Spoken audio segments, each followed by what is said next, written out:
Welcome to the Richard Sherman podcast, brought to you by SuperDraft Fantasy. Daily fantasy is broken, and SuperDraft has fixed it. Listeners can discover why with their first $5 SuperDraft contest for free with the promo code PFF at registration. No credit card required. Download the SuperDraft app and play today. Well, I'm the best corner in the game. Don't you ever talk about me. Picked off.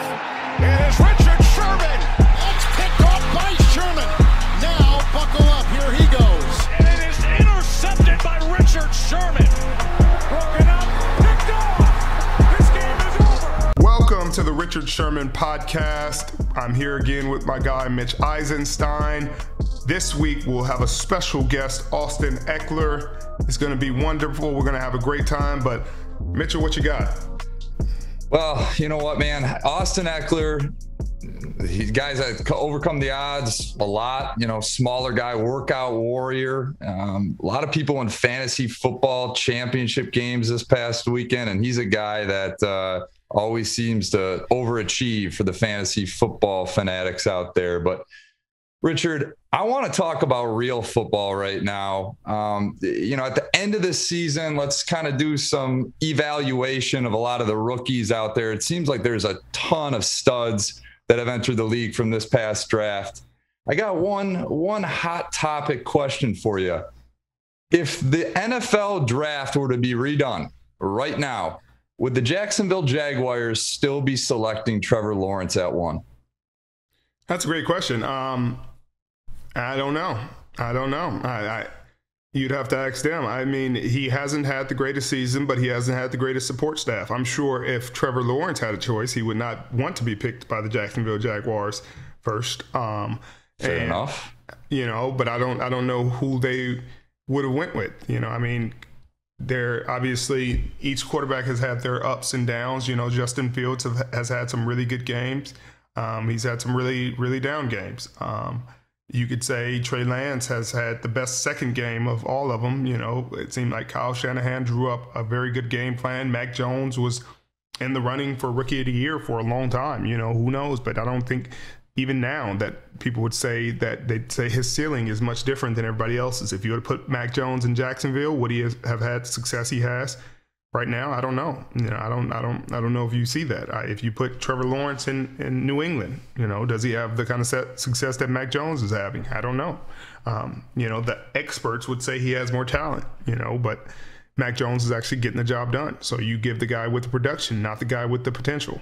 So I guess, I mean, you asking, does he go first? I mean, who knows if Micah Parsons doesn't go first? You know, Micah Parsons is having an unbelievable season, an unbelievable impact.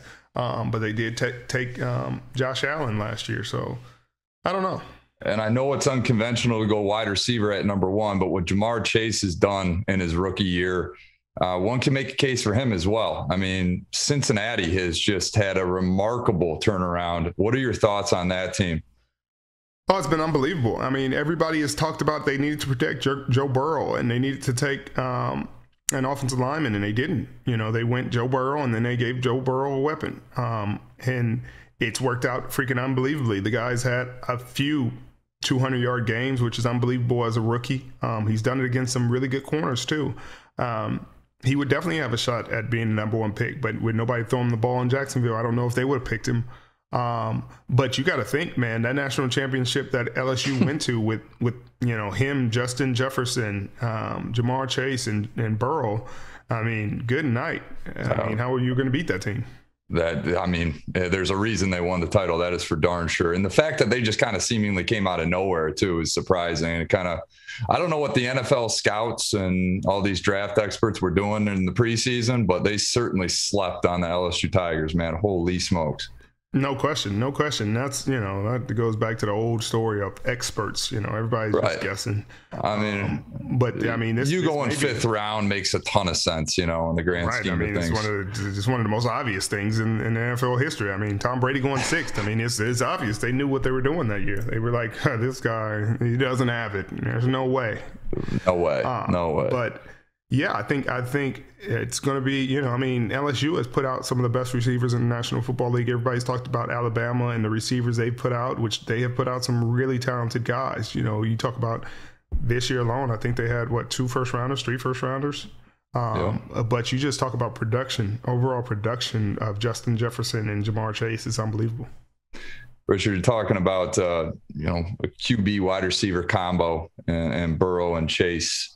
And then you look at Aaron Rodgers, who you called, for your midseason MVP. I asked you if you had to pick a player that wasn't a teammate, who would you go with as an MVP? And you said Aaron Rodgers, and he has certainly proved you right. He gave a tremendous compliment to his running mate, Davante Adams. And I know you have a tremendous amount of respect for Davante. It seems like when you watch Aaron Rodgers and Davante Adams, they have such a bond, and Aaron Rodgers told Davante that he's the most talented player he's ever played with. You can totally see that. What do you see between Davante Adams and Aaron Rodgers that separates them from other QB wide receiver combos out there? It's a feel. It's almost like they read each other's minds. And if you have that kind of connection on the football field, I mean, between a receiver and a quarterback, you're damn near impossible to stop. Have you seen much like that in your days? Yeah, I mean, freaking Tom and Edelman, Tom and Wes Welker had it really well. It looks like freaking Jamar Chase and Burrows are, have that kind of connection at this point in time. But I mean, it's really unbelievable.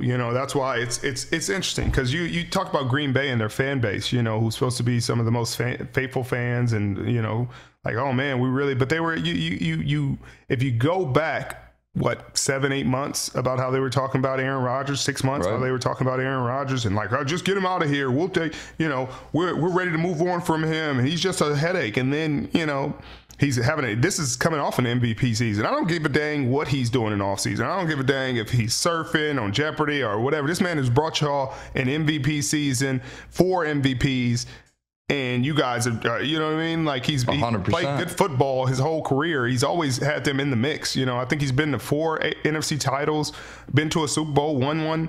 Like, and it just seems like it's an underappreciation. It's like, it's like the old saying from Batman, you either die a hero or you live long enough for them to call you the villain. And that's the part that's really startling, because he's been so good for them. And now people are like, yeah, of course they're going to re-sign him. Of course, right, we want him back. Of course you want him. But it was like, no, it's not. No, of course. You guys were talking about getting rid of him. Like, who could we trade for him? Oh, we have the future right behind him. Like, no, you don't. This is a once in a lifetime, not once in a generation, once in a lifetime quarterback. Right. And it seemed that, in watching the game this weekend, Aaron Rodgers acknowledged that, he was part of the problem. He did not communicate his frustrations. He did not ask to be more involved in the decision-making process with the front office. And once he kind of let that be an open topic of conversation, it was an open forum. They brought back Randall Cobb and some of his old running mates that he had a ton of respect for. And all of a sudden you just see this Aaron Rodgers that's almost like mentally free, right? He's just out there just playing the game he loves. And everybody else is just kind of slotted in. They got A.J. Dillon, who can pound the rock, in addition to obviously having a tremendous running back core before A.J. Dillon came on this year. So, I mean, it's just awesome to see. But Richard, you called it probably 8 weeks ago. And well, I mean, it wasn't a hard thing to call. A-Rod is going to be in the discussion. Tom's going to be in the discussion. It's a reason they've been so great for so long. Every year somebody wants to, oh man, like they're falling off. Oh man, they're old. Like, when Aaron Rodgers wants to stop playing football, he'll stop playing football. It won't be because his talent's gone. He has an immense talent. He's freaking playing at the highest level right now. And if he wants to play till he's 50, he can play till he's 50. But, like, I just hated the fans not riding with him. You know what I mean? After everything he's done for you guys, like, y'all not going to ride for him. Like, cool. Oh, he's frustrated. Like the fans always ride with the logo, which is cool. Like, cool, ride with the logo. But don't come at him. Like, that's the part where it's like, it was just like in New England when they're coming at Tom Brady. Like, no, come on. Like, I understand you guys roll with the logo. But at the end of the day, this dude won a lot for you guys. 100%. Like, without him, you guys have a lot less to cheer for. And some fan bases get incredibly spoiled. And Richard, I hate to say it, but I'm going to say it. I think the Seattle Seahawks fan base right now had a taste of the high life for a decade, and now they've regressed. And you look at social media and the comments section, it's just they're getting belittled, and you see it no matter where you are, right? I mean, you guys could win 6 games in a row and lose 1, and people are sounding off in the comment section. But it's a fan base like the Green Bay Packers, where you have a first ballot, one of the top 5, arguably, quarterbacks of all time. It's like you have to appreciate every single snap this guy takes. Like being a Detroiter, right? I mean, growing up watching Barry Sanders, who randomly retires when he's 30-year-old in the middle of training camp or right before training camp. And the part of the fan base is, got his back, and part of them is just shaming him. It's like, be appreciative for what you have, because you don't know how long it's going to last. And that's what Packer fans should truly do, is bow down to this man, because when he's gone, Jordan Love is taking the ball over. And good luck with that. Right. I mean, no matter how good Jordan Love does, unless he goes and wins 4 MVPs and has the consistent greatness that Aaron Rodgers does, the efficiency consistently that Aaron Rodgers did, like, you guys are setting yourselves up for failure. And that's, like you said, in Seattle, it was like your expectations of what, hey, they're going to do all this, because they did it before. It's like, no. The guys that did that before are gone. Like, right. Lower your expectations, because you didn't appreciate what you had. So now it's gone. Now expect lower. Like, expect less. Right. Because you're gonna be disappointed expecting what you had. It's like, no, get rid of those guys. They're not helping us get to the championship. It's like, no, wait. Aaron Rodgers was in the NFC Championship last year. MVP last year. You guys are acting like this is just a replaceable bum. Like, this guy had he had an off year last year. No, he was coming off of the MVP. You can't have better. You can't do better than that. Most valuable player in the National Football League, and you saying trade him. Right. And now he's on his way to potentially winning it again. And now you guys want to act like, oh, well, I mean, I guess we can keep him for 1 more year. Like, shut up. They need to keep him for 5 more years. I'll say that. Richard, we got one more topic.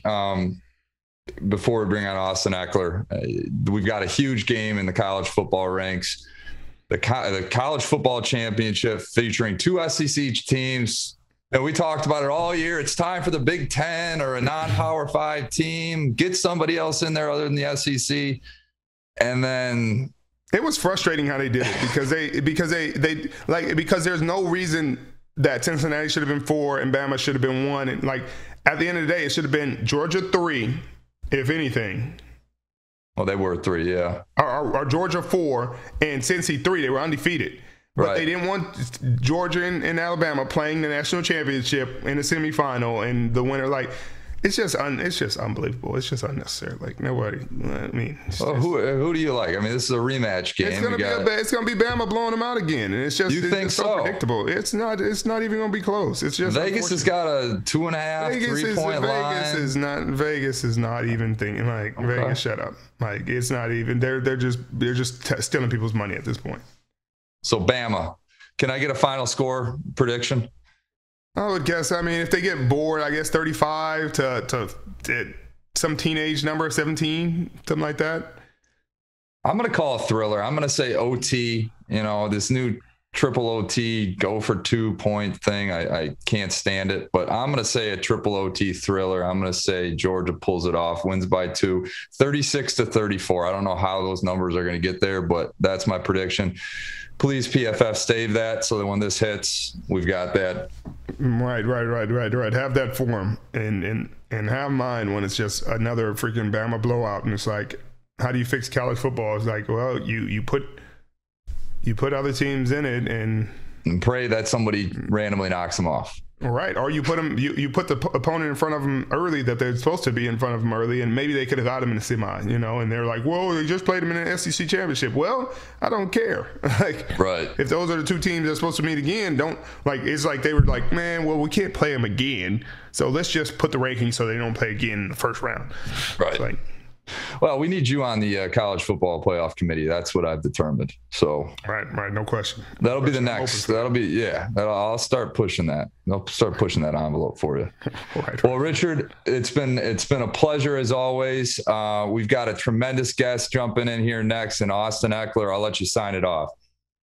All right. Well, appreciate you, Mitchell. It's always fun.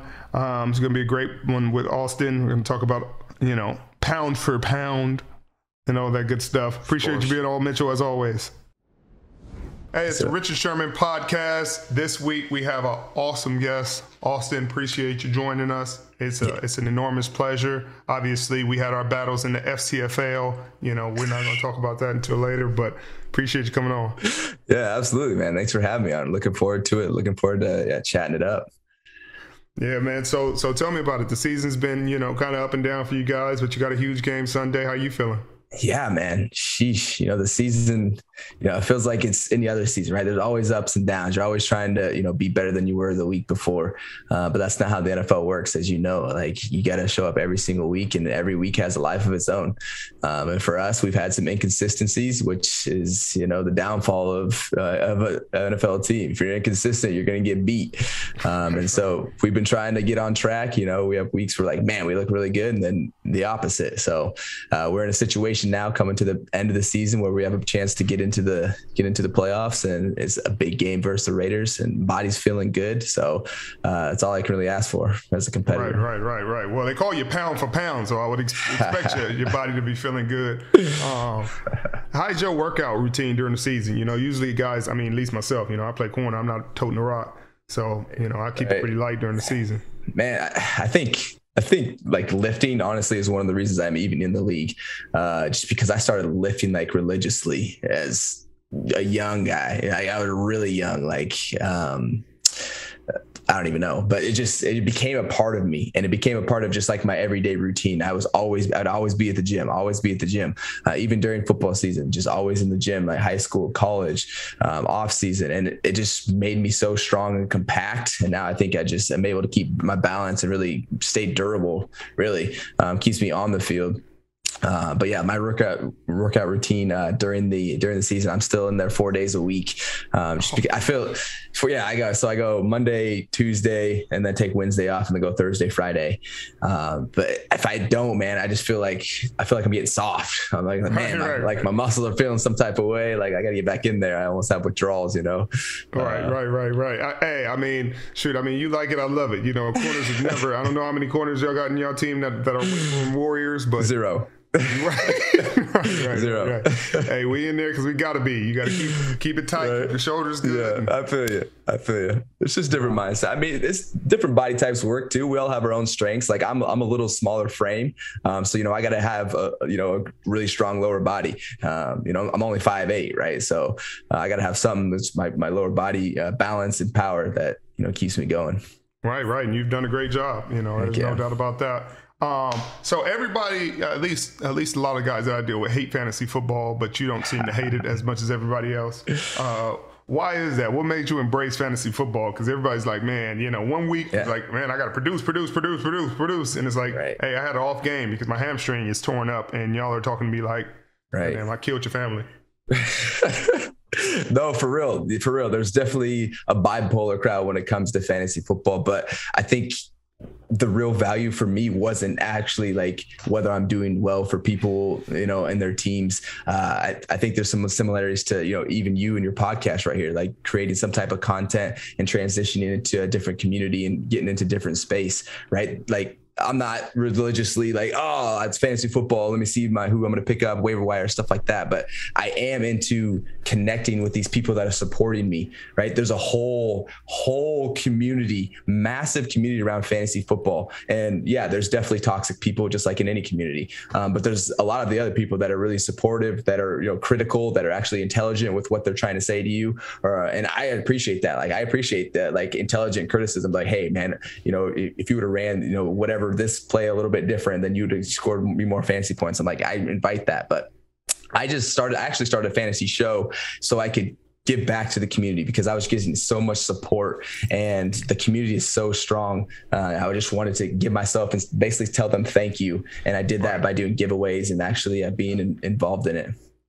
That's really cool, and I'm sure the fans appreciate it. I'm sure you've gotten some cool stories, some cool opportunities too. Because I mean, sheesh, like no real like. There's been no like NFL guy that's really like dove into it and been like, hey, I'm just gonna accept it and I'm gonna really dive in there. And because of that, like that's how I got in touch with Yahoo. And they're like, hey, let's do a show. And so I do like a little weekly show. I actually filmed the last episode today.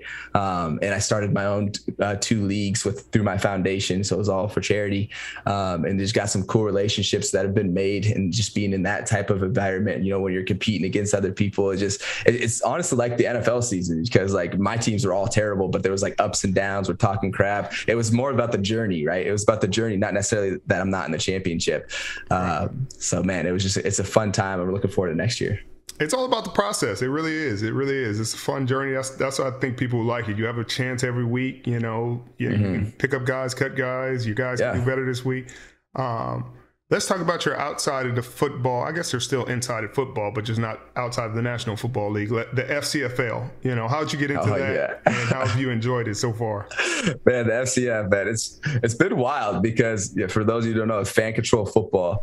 And I'm a part owner of the Wild Aces.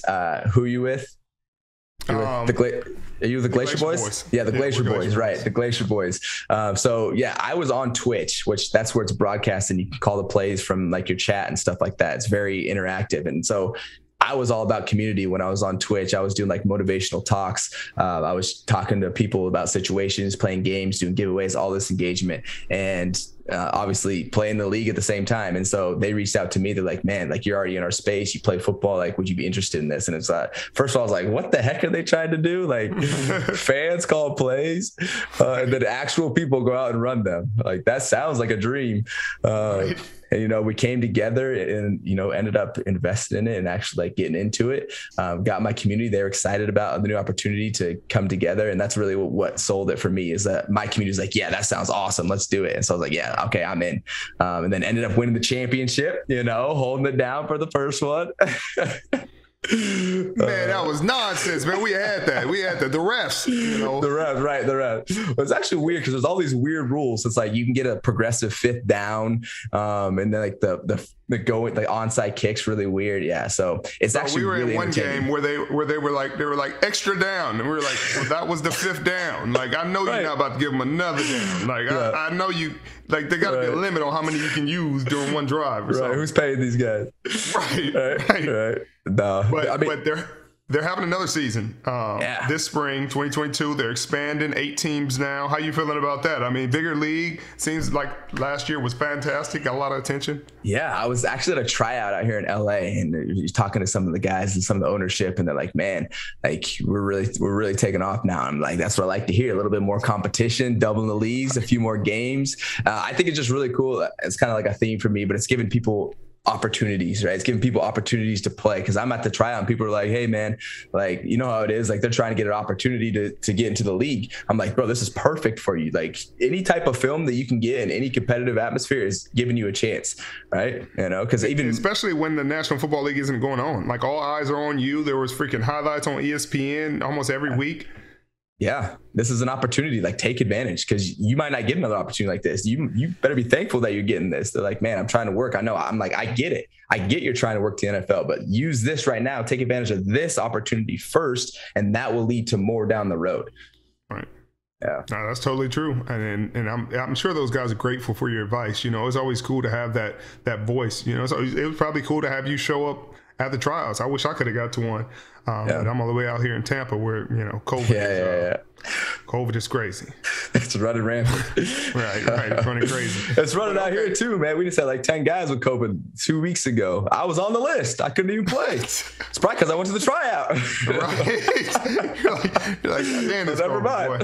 They talked about another variant today, but that's a story for a different day. Oh my goodness. Like, oh no. Good night.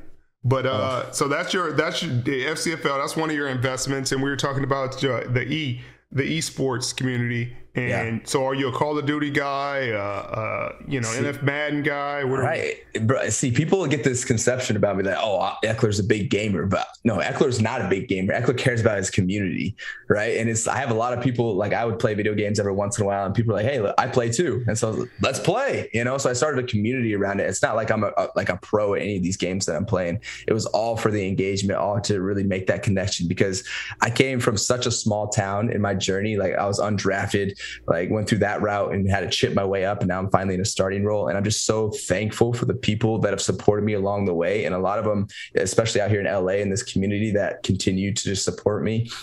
I just like, man, how do I thank these people? Like, how do I thank them by giving more than just, hey, a thumbs up or thank you, or like signing a few things at a game? I just want to be able to do it in a bigger way. So that's why I started streaming. That's why I started gaming with people, the fantasy. That's why I started doing all this engagement stuff.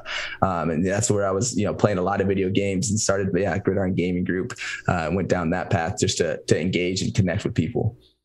And it seems like you've had tremendous success with it.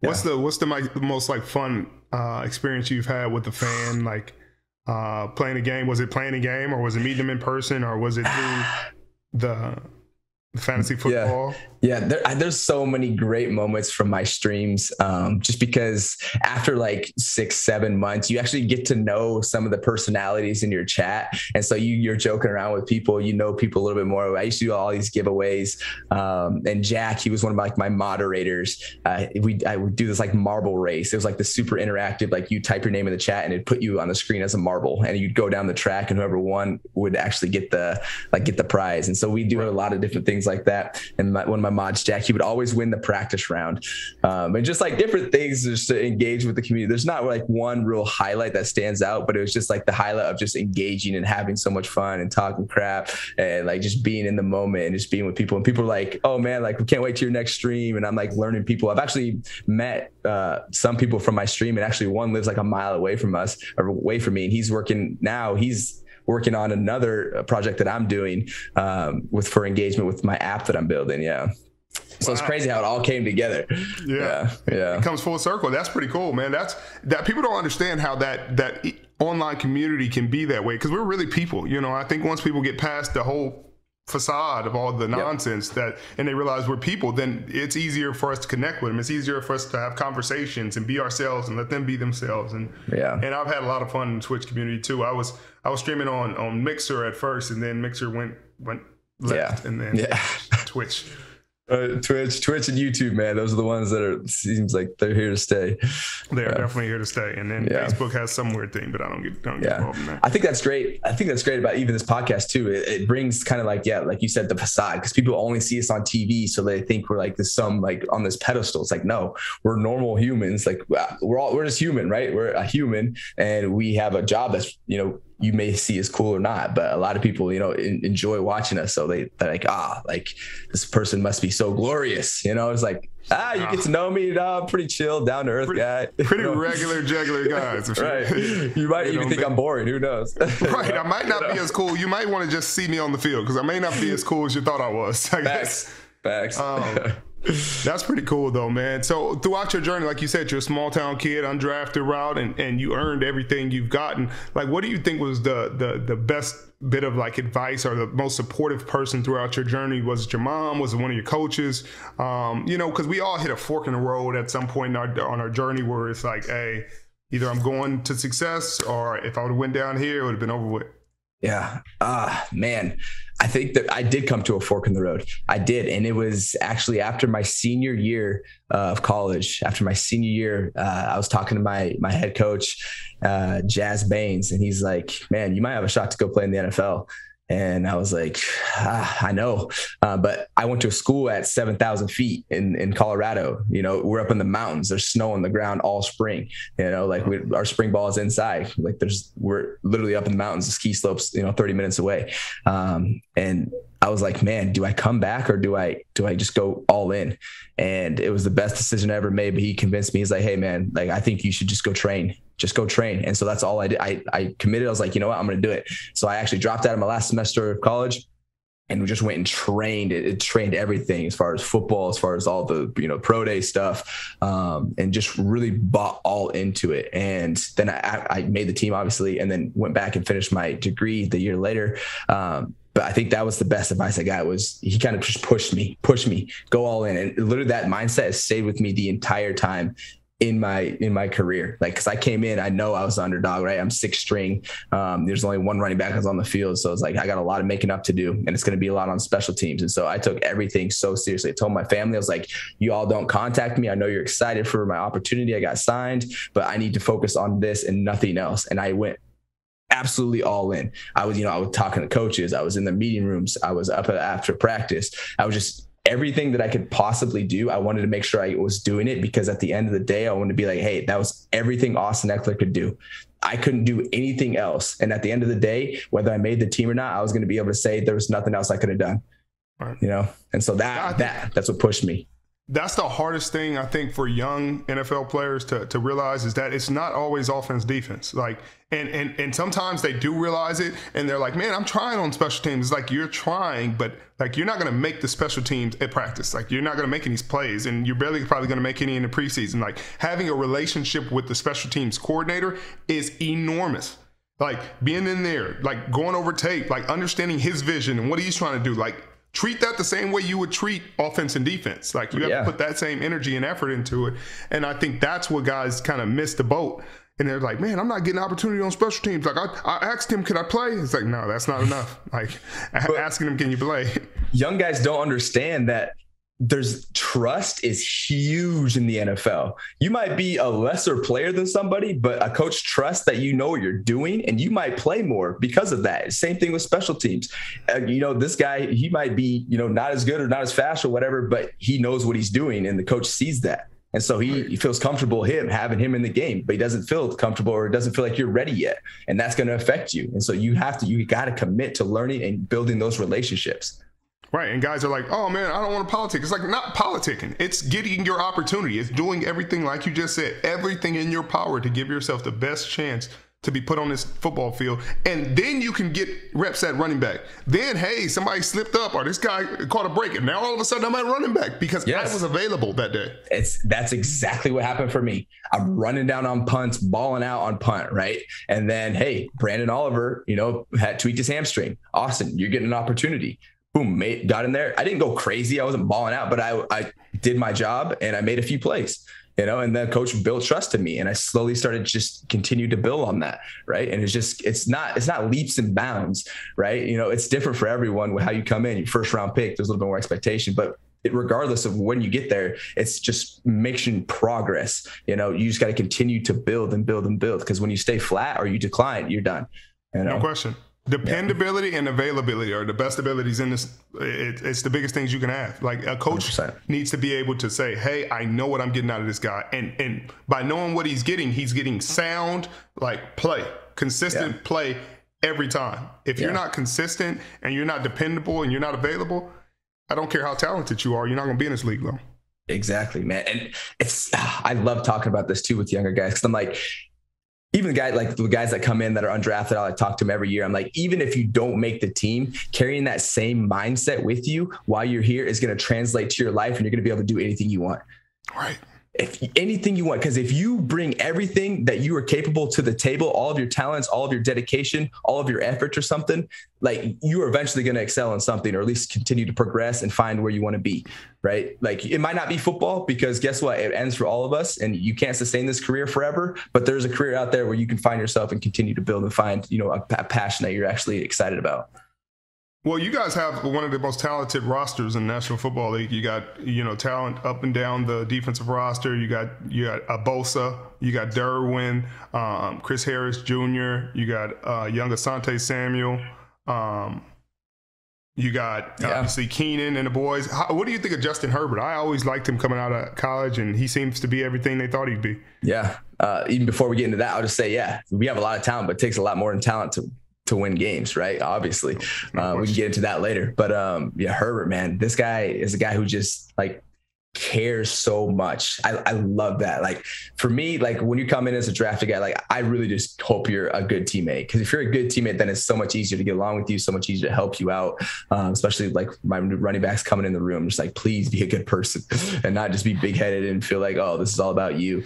Cause it takes all of us as a community. And so that is Justin. He cares about the guys. He cares about being here, cares about the success of the team, obviously himself as well. But like, I can see it too, because like after a win or after a loss, he's always the last one to take his pads off. He just sits there and just soaks it all in and just chats it up with people, and just like, man, like he's just bringing all the moment in, and just, you know, having him around the locker room. He's still a young guy, so you know how young guys are. It takes them a little bit to, you know, bring their personality out and just really come out. Some are faster than others, but he's been developing, man, on a line that we never even expected coming in. Now he's in his second year, already broke Phillip Rivers, you know, touchdown record is insane. So I'm definitely glad to be his backfield buddy. No, that's awesome. I mean, he's been everything they've expected. He's incredibly mobile, the biggest arm, one of the biggest arms in the league, accurate, and the things that people can't see. You know, obviously, you're saying he's a great teammate. He cares.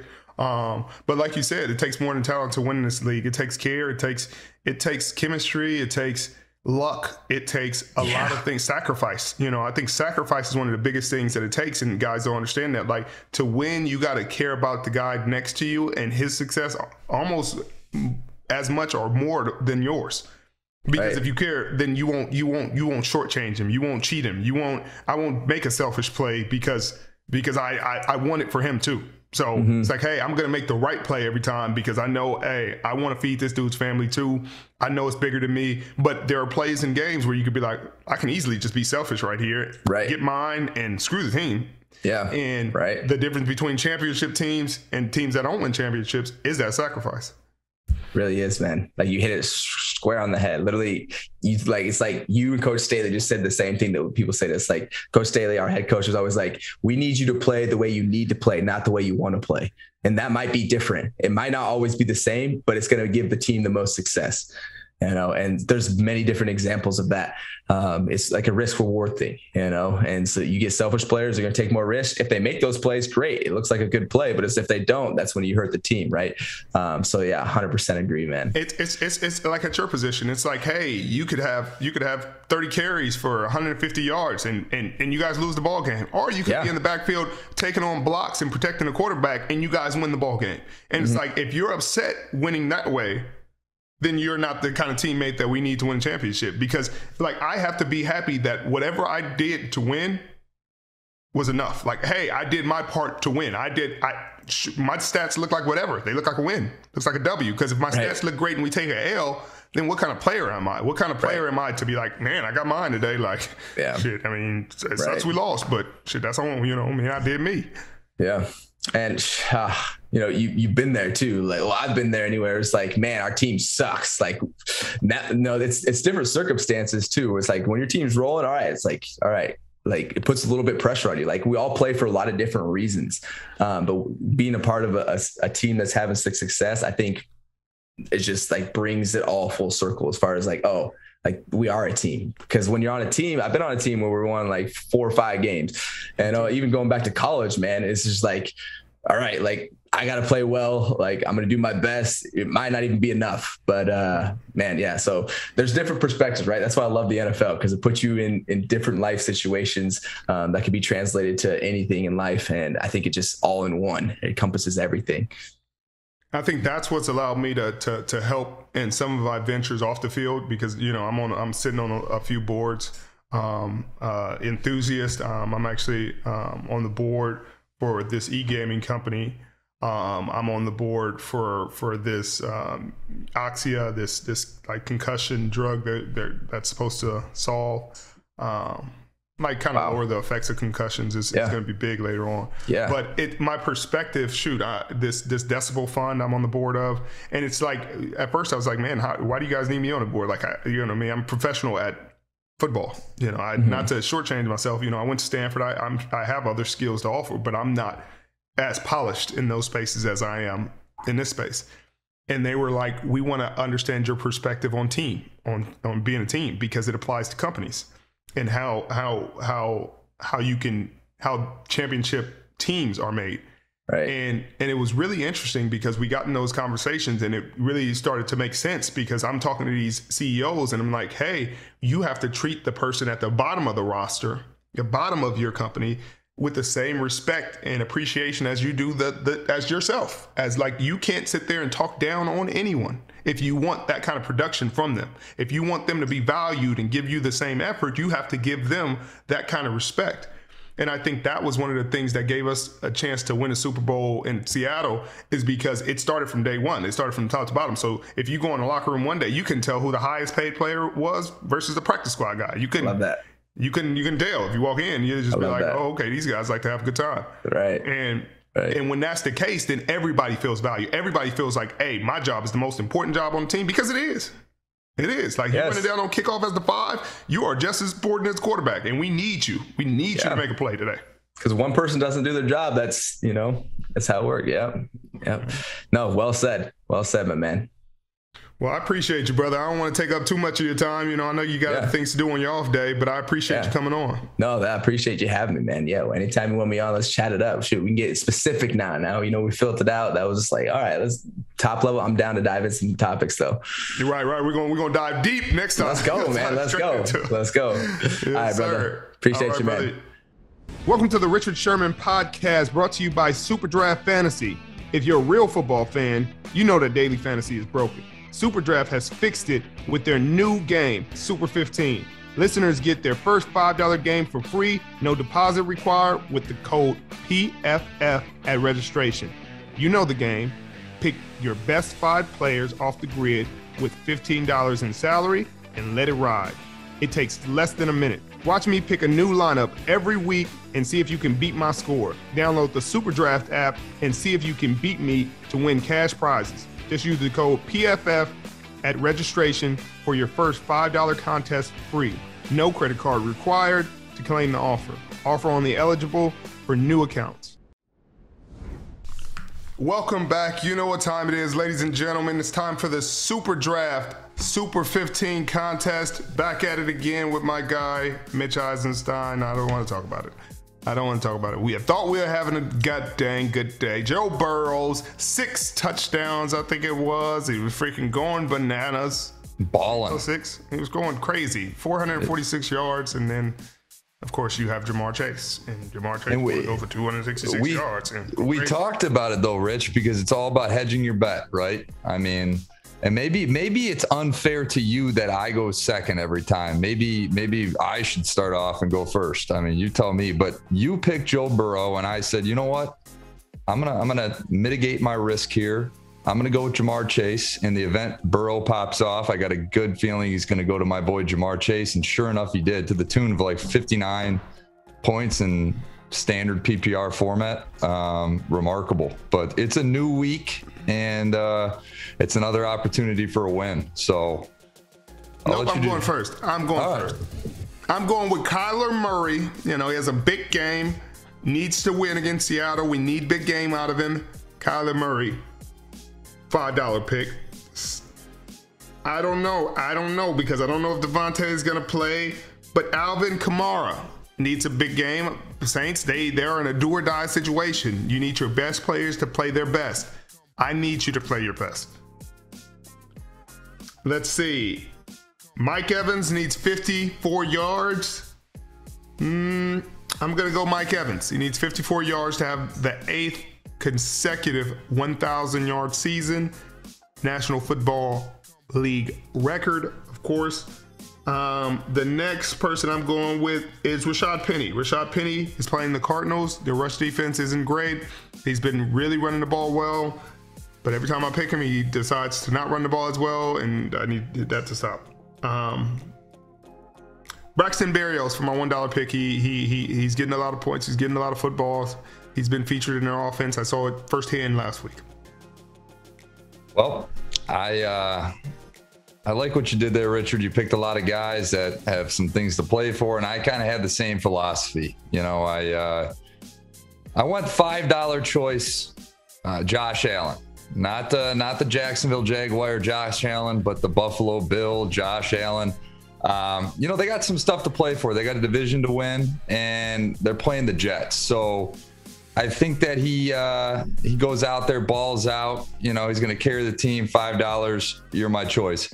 $4, I'm going to skip it. I want to give kudos to Jamar Chase. Thank you so much for the win last week.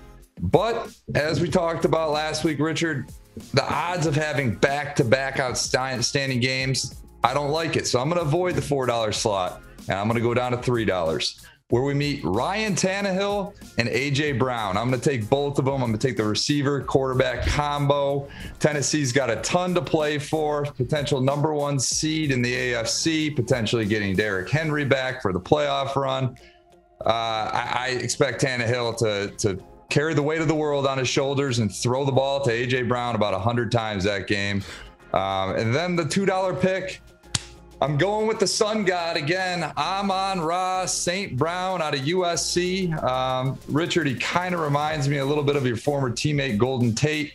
He's been having an absolute stellar last month of the season, and that's why I picked him at number 2. And then my other number $2 pick, because I got an extra buck I saved for not going with $4, is Jalen Waddle. You know, the one thing that concerns me is Dolphins don't have a ton to play for, but he's also been having a great second half of the year, and I look for him to give me the extra boost I need to beat Richard once again. You know what? Obviously, I don't know who's adding up the points and doing these things. I need to do my own research. We do. We can go with the different software to, A.J. Brown with Julio coming back. I don't know. Julio, is coming back this week off the COVID list. I don't know. I think this is my week to get it. Thank you guys. You guys should download SuperDraft.